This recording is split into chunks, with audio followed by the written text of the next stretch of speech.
Les avions de chasse supersoniques ont toujours exercé une attraction particulière en raison de leur vitesse incroyable et de leur puissance brute. Ces machines haute performance sont un spectacle à voir en action, comptant sur leur vitesse pour survivre dans le monde en constante évolution de la technologie militaire. Après la Seconde Guerre mondiale, une féroce course à la fabrication entre les États-Unis et la Russie a éclaté pour produire les meilleurs avions de guerre au monde, avec un accent particulier sur les avions de chasse. Depuis lors, on a suggéré que les concepteurs d'aéronefs soviétiques excellaient dans les performances à haute vitesse, tandis que les fabricants américains devenaient des pionniers dans la technologie furtive. Mais cette affirmation est-elle exacte? La découverte de cet avion de chasse supersonique semble ne pas être d'accord avec cette affirmation amusante. Rejoignez-nous alors que nous révélons la découverte choquante. Voici le chasseur le plus rapide du monde en 2024. Sous-entendre que la Russie fabrique des avions à haute performance en matière de vitesse peut sembler être une blague, surtout avec la sortie de ce nouvel avion supersonique. Cependant, leurs efforts doivent être reconnus. Le chasseur russe le plus rapide est le Mikoyan MiG-31, un redoutable intercepteur supersonique conçu pour la vitesse et la précision. Connu sous le nom de Foxhound dans les documents de l'OTAN, le MiG-31 est vraiment un démon de vitesse. Il affiche une vitesse maximale de 3000 km/h, ce qui équivaut à environ 1864 miles par heure. Cette vélocité stupéfiante permet au MiG-31 de patrouiller rapidement de vastes territoires et d'intercepter des menaces à grande vitesse et haute altitude. Le rôle de ce chasseur en tant qu'intercepteur à longue portée est ce qui le distingue. Sa principale mission est de suivre, d'engager et de neutraliser des cibles, en particulier des avions et des missiles ennemis. Avec sa vitesse maximale, il peut rapidement réduire la distance entre lui et les menaces entrantes, en faisant une redoutable ressource défensive. Le MiG-31 est également équipé de puissants systèmes radars, ce qui lui permet de suivre simultanément plusieurs cibles et de les engager efficacement. Sa capacité à opérer dans la stratosphère est une autre caractéristique distinctive, lui donnant un avantage dans des scénarios spécifiques. Mais ce n'est pas ce dont nous sommes ici pour discuter. Autant que le MiG-31 a une vitesse impressionnante, il ne peut toujours pas rivaliser avec l'UF-12 américain. Cet avion a été une création impressionnante de Lockheed. Il n'était pas seulement rapide, c'était un véritable démon de vitesse. Il a été développé comme un intercepteur dans les années 1960, conçu pour atteindre des vitesses étonnantes et intercepter des menaces à grande vitesse et haute altitude, en particulier les bombardiers soviétiques. En termes de vitesse, l'UAF-12 a brisé le mur du son avec facilité. Il pouvait atteindre des vitesses allant jusqu'à Mach 3,35, soit environ 2275 miles par heure ou 3660 km par heure. Pour mettre cela en perspective, il pouvait parcourir environ 1 mile par seconde. De telles vitesses lui permettaient de poursuivre et de confronter les menaces entrantes avec une efficacité extraordinaire. La vitesse remarquable de l'IF-12 n'était pas sa seule caractéristique impressionnante. Il était équipé de systèmes radars de pointe et de systèmes de contrôle de tir, CE qui en faisaient un adversaire redoutable dans les cieux. En fait, il a servi de banc d'essai pour des technologies qui ont trouvé leur place dans d'autres avions légendaires comme le SR-71 Blackbird. En parlant du SR-71 Blackbird, cet avion de reconnaissance supersonique pouvait voler à des vitesses de Mach 3,2, juste un peu plus lent que l'UF-12. Il a établi de nombreux records de vitesse au cours de ses 16 années opérationnelles, consolidant sa réputation comme l'un des avions les plus rapides jamais construits. Cependant, aujourd'hui, nous parlons du plus rapide de tous, et ce n'est ni le SR-71 Blackbird, ni l'UF-12. C'est le mystérieux et légendaire SR-91 Aurora. Le SR-91 Aurora, enveloppé de mystère, a depuis longtemps captivé l'imagination des amateurs d'aviation et des théoriciens du complot. On raconte qu'il s'agit de l'avion américain le plus avancé, resté caché du regard du public, sans confirmation officielle des fabricants, du gouvernement américain ou des observateurs de l'aviation. Pourtant, l'aura de l'Aurora persiste. La légende de l'Aurora a commencé en 1990 lorsque le magazine Aviation Week and Space Technology a publié que 455 millions de dollars avaient été alloués dans le budget américain de 1985 pour un projet classifié appelé Aurora. Le financement présumé pour ce projet noir aurait atteint 2,3 milliards de dollars d'ici l'exercice 1987, créant un sentiment d'intrigue et d'anticipation. Le début des années 90 a également apporté une curieuse série d'observations et de rapports sur un mystérieux avion en forme de triangle, à grande vitesse, avec une traînée particulière. En 1989, un ingénieur travaillant en mer du Nord prétendait avoir été témoin d'un avion en forme de triangle se ravitaillant auprès d'un Boeing Stratotanker. Cet événement a suscité l'intérêt du gouvernement britannique, qui a immédiatement lancé une enquête. Cependant, les choses ont pris une tournure mystérieuse lorsque le gouvernement américain a informé leurs homologues britanniques qu'aucun tel avion n'existait. Ce démenti n'a fait qu'approfondir le mystère entourant cet objet volant inconnu. Mais cela n'était que la partie émergée de l'iceberg. En 1991, le sud de la Californie a connu une série de bangs soniques différents de ceux produits par des avions connus, y compris le célèbre SR-71 Blackbird. 6 détonations ont déconcerté les chercheurs, qui les ont détectées à l'aide de capteurs sismiques spécialisés. Ces bangs étaient liés à un avion volant à une altitude de 90 000 pieds, à des vitesses allant de Mach 4 à Mach 5, le rendant significativement plus rapide que les avions conventionnels. D'ici 1992, des traînées de vapeur arborant le profil distinctif d'un moteur à détonation à ondes pulsées ont commencé à apparaître dans les cieux américains. Ces traînées étaient associées à d'étranges rugissements pulsants, alimentant davantage les spéculations. Lors d'un tel événement, des transmissions radio ont été interceptées entre un avion AWACS et 2 avions inconnus identifiés comme Dark Star November et Dark Star Meek. Seas Communications faisait allusion à un avion volant bien au-dessus de 67 000 pieds à une vitesse inimaginable. Peut-être le plus intrigant de tous, un passionné d'Area 51 nommé Chuck Clark prétendait détenir des séquences vidéo de l'aéronef énigmatique qu'il appelait l'Aurora. Il le décrivait comme un avion nettement triangulaire de 130 pieds de long, conforme aux descriptions d'autres témoins. Cependant, Clark gardait la bande sous scellé, exprimant sa réticence à révéler des secrets de défense nationale jusqu'au moment opportun. Mais aussi rapidement que ces rapports et observations sont apparus, ils ont apparemment disparu d'ici 1996. Pendant des années, aucune preuve substantielle ou rapport crédible sur l'Aurora n'a émergé, laissant le public et les amateurs d'aviation incertains.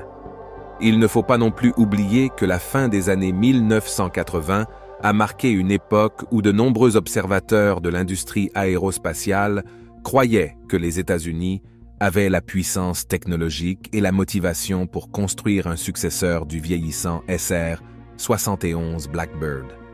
Et il s'est avéré que leur intuition était correcte. L'US Air Force, la NASA et Lockheed ont depuis révélé le développement d'un successeur du SR-71, un fait confirmé de manière moins secrète que la légendaire Aurora. Le SR-71 Blackbird est une véritable merveille de l'histoire de l'aviation. Il était le résultat d'un projet noir classifié qui a assuré la domination américaine dans l'aérospatiale grâce à une combinaison inégalée de furtivité et de vitesse.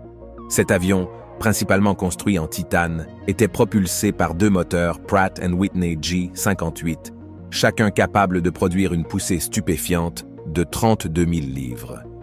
Cette puissance a permis au Blackbird d'atteindre la vitesse maximale de Mach 3,2 mentionnée précédemment, et d'atteindre des altitudes allant jusqu'à 85 000 pieds, frôlant ainsi la frontière de l'espace.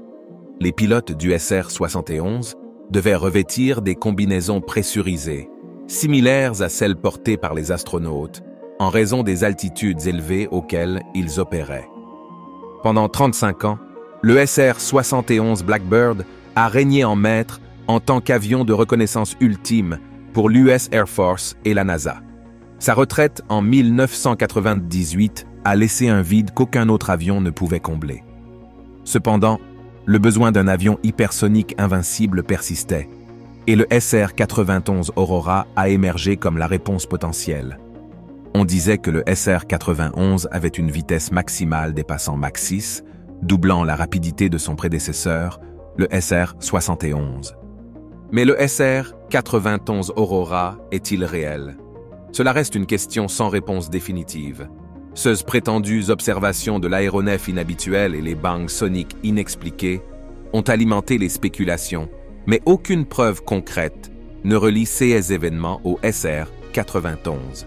De plus, Aviation Week, la source des rumeurs sur l'Aurora, a révélé que Aurora faisait référence à un groupe d'aéronefs exotiques plutôt qu'à un seul châssis spécifique. Bien que les détails du projet aient été supprimés, le nom Aurora a perduré, devenant synonyme de spéculation sur un nouvel avion espion classifié. Cependant, un ancien employé de Lockheed a éclairé cette question, confirmant que le projet Aurora était en fait le nom de code pour le développement du programme du bombardier furtif B-2. Dans son livre de 1994 intitulé Skunk Works, Ben Rich a clarifié que l'Aurora était le nom de code budgétaire pour la compétition des bombardiers furtifs qui a finalement conduit au bombardier B-2 Spirit. De manière intéressante, il semble que le vénéré SR-91 hypersonique n'avait aucune connexion avec la technologie hypersonique. Mais pouvons-nous vraiment en être sûrs? Néanmoins, les États-Unis travaillent activement sur des avions hypersoniques, motivés par la nécessité de maintenir leur domination face à une concurrence redoutable, notamment de la Chine. Plusieurs programmes américains, tels que le projet Mayhem du laboratoire de recherche de l'US Air Force, visent à développer des avions hypersoniques. Le projet Mayhem se concentre sur la création d'un système de propulsion à réaction combinée turbofan scramjet qui peut propulser des charges utiles plus importantes sur des distances plus longues que les systèmes existants. Dans les premières étapes du volume, Mayhem utilise ces moteurs turbofan pour propulser l'avion à des vitesses dépassant Mach 2. Une fois cette vélocité atteinte, il passe à des moteurs scramjet conçus pour fonctionner à des vitesses hypersoniques. Les scramjets prospèrent sur le flux d'air supersonique, les rendant idéaux pour la transition de l'avion au-delà de Mach 5, potentiellement atteignant des vitesses dépassant Mach 10. Il vise également à atterrir de manière conventionnelle, comblant l'écart entre les avions traditionnels et les véhicules hypersoniques. Les défis en matière de propulsion hypersonique sont considérables. Les scramjets, conçus pour un flux d'air supersonique, ont du mal à s'allumer à des vitesses plus basses, nécessitant l'assistance d'autres systèmes de propulsion. Malgré ces obstacles, la recherche et les tests en cours indiquent des avancées prometteuses dans la quête de moteurs scramjet pratiques. Cependant, une approche légèrement différente vient de Dark Horse, un avion hypersonique sans pilote télécommandé développé par la société d'aviation basée à Atlanta, Hermeus.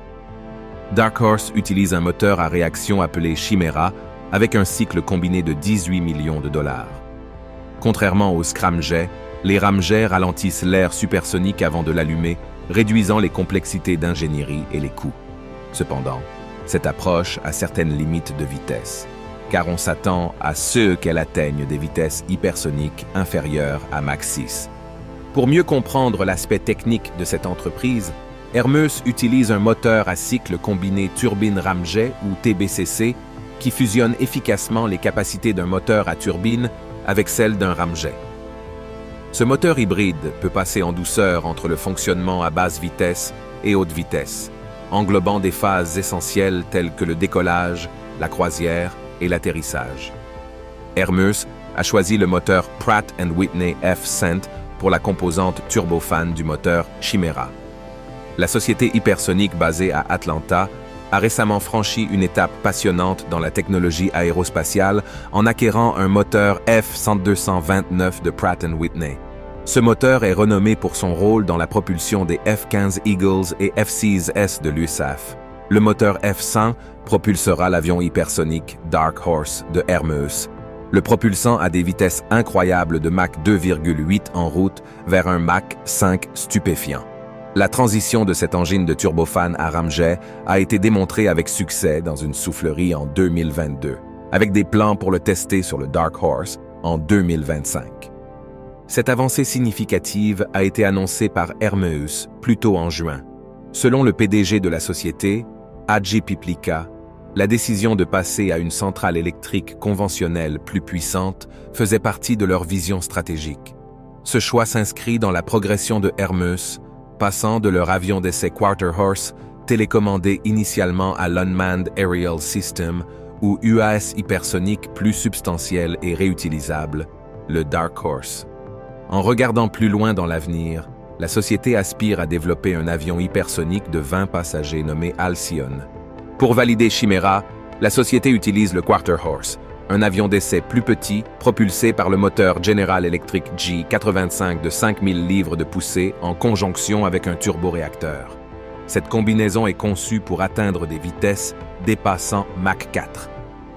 D'un autre côté, Dark Horse est sur le point d'être un avion polyvalent aux doubles fonctions. Il fonctionnera à la fois comme un banc d'essai hypersonique transportant une charge utile et comme un avion opérationnel sans pilote répondant aux besoins de clients en défense et en intelligence. Dark Horse sera équipé d'un système de propulsion Chimera 2 agrandi, avec le moteur F-100 de Pratt & Whitney, développant une poussée impressionnante de 29 160 livres aux côtés d'un turboréacteur développé en interne, complet avec une entrée d'air, un pré-refroidisseur, un brûleur à rampe et un système de dérivation. Cette configuration avancée permettra à Dark Horse d'atteindre des vitesses de croisière hypersoniques. Ensuite, il y a le SR-72, un projet de Lockheed Martin qui suscite un intérêt considérable dans le monde de l'aviation. Souvent appelé le fils du Blackbird, le SR-72 perpétue l'héritage de l'emblématique SR-71 et vise à aller encore plus loin. Lockheed Martin, le plus grand entrepreneur de défense au monde, envisage le SR-72 comme un avion polyvalent équipé d'un arsenal comprenant des canons, des missiles et même des armes à énergie dirigées par laser. Il est conçu pour la reconnaissance, la surveillance et la collecte de renseignements et est équipé de capteurs et de caméras de pointe capables de capturer des images sur près de 100 miles. Alors que d'autres nations développaient des armes anti-satellites, des technologies de déni de zone et des avions d'interception rapide, les États-Unis ont reconnu le besoin urgent d'un nouvel avion espion. Ce nouvel avion devait être exceptionnellement rapide, lui permettant de pénétrer dans l'espace aérien protégé, de mener des observations, de capturer des images et même éventuellement de frapper une cible bien avant que les adversaires ne puissent le détecter ou l'intercepter. Ces capacités étaient hors de portée des avions de chasse de 5e génération ou de tout programme spatial connu. Le SR-72 résout ce problème, car il a une vitesse maximale projetée de Mach 6, soit environ le double de la vitesse maximale du SR-71.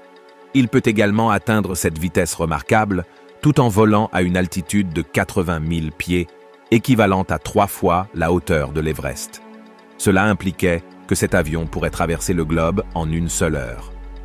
La vitesse extraordinaire du SR-72 est rendue possible par un moteur à réaction combinée turbofan scramjet, une technologie dont Lockheed Martin a accumulé 3 décennies d'expérience. Ce projet top secret, entouré de secrets, est en développement depuis 2007.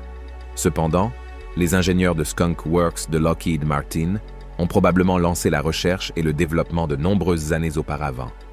Notamment, la NASA a investi $1 milliard dans le développement du SR-72, contribuant potentiellement à des technologies révolutionnaires qui pourraient améliorer davantage ses capacités. En raison de ces avancées, on estime que le SR-72 aura un coût d'environ $1 milliard. Cependant, voler à de telles vitesses stupéfiantes présente une série de défis. L'avion doit résister au chauffage aérodynamique intense, provoquant une augmentation significative de la température de surface. Ces températures sont suffisamment élevées pour faire fondre les matériaux conventionnels d'un avion. Par conséquent, le SR-72 devra être construit à partir d'alliages spéciaux de métal et de composites céramiques, similaires aux matériaux utilisés dans les navettes spatiales. Ce qui est vraiment remarquable, c'est l'application de la technologie d'impression 3D dans la construction de l'avion. Cette technique de fabrication avancée permet la création de composants complexes qui étaient auparavant inaccessibles. Par exemple, le système de refroidissement sera imprimé en 3D directement à l'intérieur du moteur. L'application de l'impression 3D est prête à révolutionner la fabrication aérospatiale. Bien que cela puisse sembler de la science-fiction, une grande partie de cette recherche est ancrée dans l'expérience du monde réel. Du Hypersonic Technology Vehicle 2 ou HTV2, développé en 2010 par la Defense Advanced Research Projects Agency, DARPA. Le HTV2 a atteint une vitesse stupéfiante de Mach 20 pendant 9 minutes, équivalent à environ 13 000 miles par heure. Cependant, le drone a tragiquement perdu le contrôle et son pilote automatique a initié une séquence d'autodestruction, le faisant plonger dans l'océan Pacifique. Néanmoins, la DARPA estime que les connaissances acquises grâce à ce projet peuvent être appliquées au programme SR-72. En témoignage de cela, la DARPA a annulé un 3e test prévu pour un UAV à Mach 20.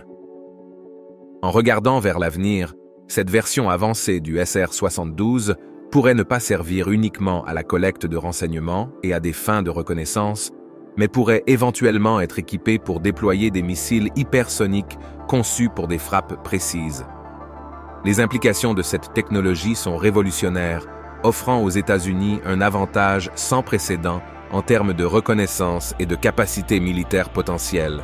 Les avions hypersoniques, associés à des missiles hypersoniques, pourraient potentiellement pénétrer dans des espaces aériens fortement défendus et cibler virtuellement n'importe quel endroit à travers un continent en moins d'1 heure, comme l'a déclaré Bradley L., directeur de programme de Lockheed Martin. La vitesse représente la prochaine frontière de l'aviation, essentielle pour contrer les menaces émergentes au cours des décennies à venir. Cette technologie, si elle est réalisée, serait en effet un changement de donne sur le champ de bataille, tout comme le rôle transformateur que joue la technologie furtive aujourd'hui. Cependant, comme de nombreux lecteurs perspicaces l'ont noté, de telles armes avancées n'existent pas aujourd'hui. La création de missiles et d'avions hypersoniques présente des défis redoutables. Les ingénieurs doivent non seulement concevoir des fusées capables de résister à la chaleur intense et à la friction de l'air à des vitesses hypersoniques, mais également résoudre le problème de la manœuvrabilité. Comment un missile peut-il changer de cap en volume lorsque son rayon de virage peut s'étendre sur des centaines de miles et consommer des quantités importantes de carburant dans le processus? Ces obstacles sont substantiels et nécessiteraient des technologies révolutionnaires. Cependant, le projet SR-72 offre plus que simplement la pure vitesse. Il vise à résoudre certaines des faiblesses inhérentes à son prédécesseur, le SR-71 Blackbird. Grâce à la technologie contemporaine, les ingénieurs peuvent réévaluer la conception de mission du Blackbird et rectifier certaines des lacunes imposées par la technologie des années 1970. Celle-ci pourrait inclure l'élimination de systèmes désuets tels que le compte à rebours similaire à celui de la navette spatiale pour le lancement, ou le fait que le SR-71 avait un temps de retournement prolongé de plus d'1 semaine pour un 2e volume. De plus, le SR-72 a la polyvalence d'être piloté par des pilotes ou exploité à distance, le rendant incroyablement agile et capable de résister à une plus grande accélération et à des virages plus serrés avec des forces G plus élevées, éradiquant certaines des lacunes de l'avion d'origine. Avec cette volonté de faire du SR-72 le meilleur absolu, pour certaines personnes, il n'y a aucune raison pour laquelle une autre supersonique comme l'Aurora ne pourrait pas exister. Cependant, le gouvernement américain a maintenu de manière constante que les preuves étayant l'existence de l'Aurora sont, au mieux, circonstancielles et spéculatives. Ils offrent peu de raisons de contredire cette position officielle. Pourtant, certains restent sceptiques. Des experts tels que Bill Sweetman, écrivain et autorité en projet noir, estiment que l'Aurora est plus susceptible d'être en développement actif que non. Les récents progrès technologiques ont rendu possible la réalisation d'ambitions conçues il y a une génération. De plus, l'état avancé de la technologie hypersonique, comme on le voit dans le programme SR-72, indique qu'elle pourrait avoir été utilisée dans d'autres projets de développement d'aéronefs classifiés. De manière intrigante, un mystérieux trou noir budgétaire de 9 milliards de dollars en 2006 n'a jamais été attribué à aucun programme existant de l'US Air Force, y compris le bombardier B-2. Certains spéculent que c'est là que l'énigmatique avion espion Aurora pourrait se trouver, profondément ancré dans le domaine de la technologie aéronautique classifiée et de pointe. Merci de nous avoir suivis. Pendant que vous êtes encore ici, cliquez sur le lien qui apparaît à l'écran pour regarder une de nos vidéos intéressantes. À bientôt là-bas.